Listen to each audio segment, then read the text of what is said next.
थंडीचा गारवा वाढलेला असतानाच महाराष्ट्राच्या मनोरंजन विश्वात मात्र प्रचंड उष्णता निर्माण होणार आहे. कारण प्रेक्षकांचा लाडका आणि कायमच चर्चेत राहणारा शो बिग बॉस मराठी 6व्या पर्वासह पुन्हा एकदा दणक्यात परततो आहे.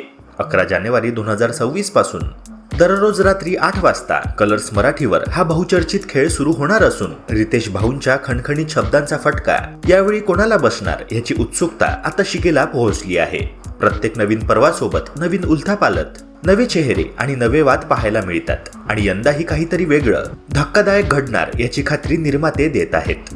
यंदाच्या पर्वाचं आकर्षण ठरणार आहे ते घराचं अनोखं रूप. स्वर्ग आणि नरक या संकल्पनेवर आधारित हे घर सदस्यांच्या सहनशक्तीची, संयमाची आणि खऱ्या स्वभावाची कसोटी पाहणार आहे. एका बाजूला आराम, ऐश्वर्य आणि सुखसोयी असतील तर दुसऱ्या बाजूला कठोर नियम, मर्यादा आणि संघर्ष.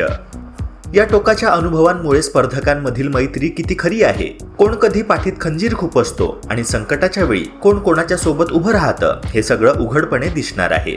टीव्हीवर शो पाहता न आल्यास जिओ हॉटस्टारवर कधीही हा थरार अनुभवता येणार असल्यामुळे प्रेक्षकांचा उत्साह आणखीनच वाढला आहे. स्पर्धकांच्या यादीबाबतही यंदा प्रचंड चर्चा रंगली आहे.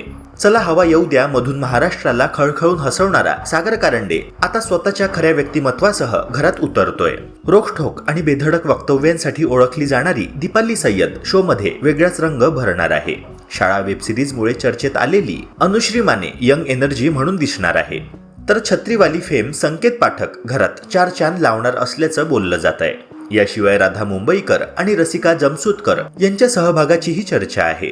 मागील पर्वामध्ये झापूक झुपूक म्हणत साधेपणाने प्रेक्षकांची मनं जिंकणाऱ्या सूरज चव्हाणने ट्रॉफी उचलली होती.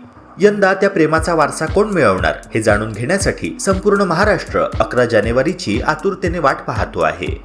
मित्रांनो, अशाच माहितीपूर्ण कंटेंटसाठी चॅनलला सबस्क्राईब करा.